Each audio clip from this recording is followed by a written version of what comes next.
Welcome everybody to today's video about different builds in Avatar Frontiers of Pandora. Yes, that's right. You heard it. There's plenty of builds in this game, different ways to play and enjoy the game in your own play style. I have mine, which I'm going to showcase first, but I'm going to run through all the other kinds. There's no spoilers in here. There's no anything with the story at all other than weapons, gear, and attachments, and then trying to explain the differences.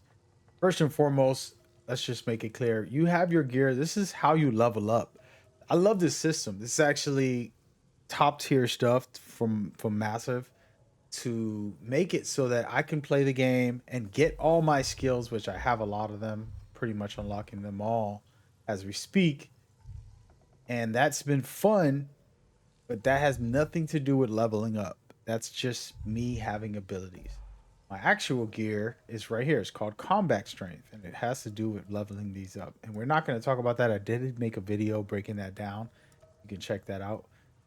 But this is about the builds. So we're going to start off just by breaking some simple things down. You have your actual gear pieces, okay, from your headgear, chest, arms, and waist plus your ankles. Okay. Inside of each of those, you have mods, sometimes one or two mods. And I'm going to use this arm as an example because it has some of the best examples in here. So for me, I'm a stealth player. That's my favorite genre in video games. So I went with a more stealth based approach for my playstyle. And I'll break down what that means as we go forward. As you can see right here, this mod has weak spot damage. Okay, that doesn't mean anything to do with stealth specifically, but when you are stealthing, you can use that to your advantage as you go forward. Right, so a lot of weak spot damage. As you can see, almost all of my pieces of mods will have either weak spot damage, which is one of my favorites, or if you're not getting seen, that also you can create buffs there. Okay, so I'm kind of going fast here, but I just wanted to break that down to help you understand. Very key. You can stack these things thoroughly. Okay, with that out of the way, let's get into the variety. Okay, so weak spots is one way to go. I love it because it helps me be stealthy. And then unaware enemies get hurt more because of the skills and things that I put on. And we can make build guides if you guys really want it. You go ahead and leave some comments about that. But the point is, we're not going to talk about the skills. We want to stick to the mods and teach you about them. So currently, I have one that does RDA damage. There's another one that will do hacking, which you can use your device to hack all of the mechs and the torrents and basically shut down a facility to the most part, besides regular humans, and beat the game that way, which that's what I was doing for a good chunk of the game. But I just realized I wanted more damage output. Okay. Then there's, guess what? A status effect build where you can get 25% extra damage for people with status effects on them. And imagine I put this piece on all of my mods areas, and now my status effect damage will be crazy because I did this. And guess what? Funny enough, your weapons all have special ammo. So whenever I want, I can switch over to my shotgun or rifle and then just put on my element damage. So just so you can understand, that's how crazy this can get, where you're going to automatically really destroy people consistently. Okay. Then there's, again, my favorite, which is the weak spot damage. That's my number one. And the reason for that is I'm able to capitalize and cause more destruction to these enemies with that type of play style. Then, of course, there's the mounted damage. This is if you want to use your actual Ikran. Wow. I forgot how to say the name. But yeah, mine's is called Fury. You're flying dinosaur slash whatever it is. And so there's that, okay? So there's a lot of ways to play, and there's more than just one way. Now the thing is, your weapons also have these type of attachments where I can put anything on here that I feel is best for my play style. Check this out. There's a very cool one that has to do with weak spots, but it's just a reinforcement. It says deal 50% damage on next attack after hitting a weak spot. So imagine I start off with a weak spot, and my second shot, I can put this on multiple pieces of gear and stack it up. The way I play, just to break it down on this specific build, is I have marked enemies get 10% extra damage on them. So if I mark everybody before I go into a facility, great. Now they get 10% extra damage. It doesn't take much to mark them. I just look over the field and that's it.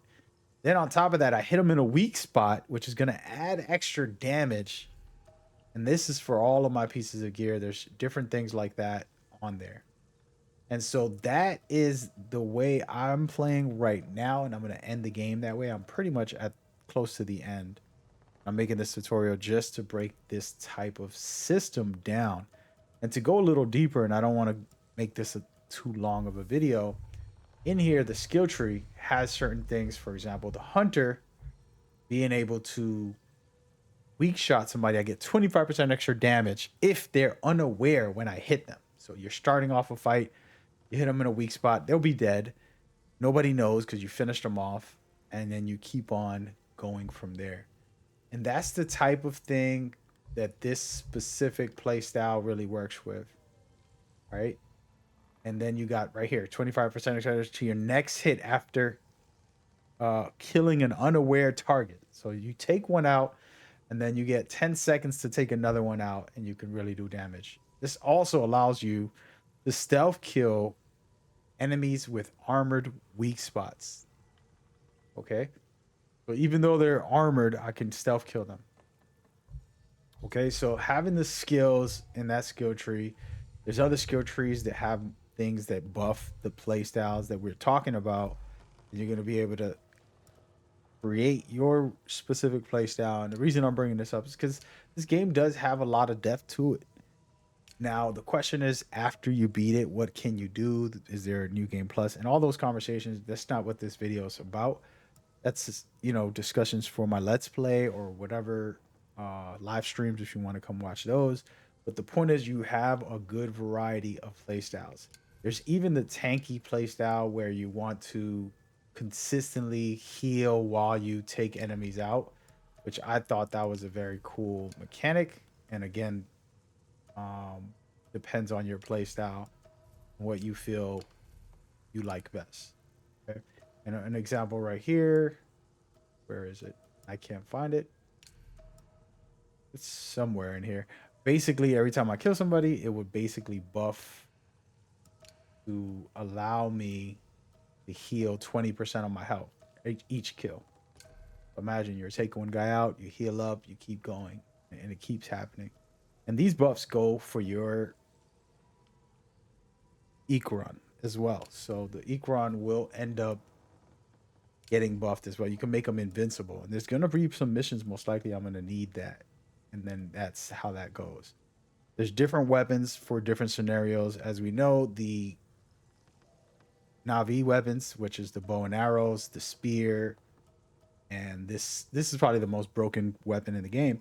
The slingshot is, all of these are supposedly stealth. I don't think the slingshot stealth, of course. It has some human elements to it, but the bow and arrows are 100% stealth, and you can take out almost everybody stealthily on the bases and things like that. There's some possible missions where you're supposed to get caught and, get out of that fight, but overall, there's different ways to play, and my favorite way is the stealth. So that's just an example of ways to make your builds. I did break down some skills and what I thought was necessary, an essential how-to guide, just breaking as much down. I talked about the ancestries, where you can find them early on in the game. Right when you start the game and you get to explore, you can find half of them, and then as you play through the story, you'll unlock the second area and you'll be able to do that as well. So make sure you give that a go. All right, go check out that video. It's going to be right here at the end of the screen so you can see and check it out for yourself and figure out. It's basically a how-to guide on everything to start off with, just to teach you the ropes if you didn't know. All right. Hope you enjoyed this. Feel free to come by to the live streams, hang out with me. I'm actually live right now, recording it while I'm live. So appreciate y'all.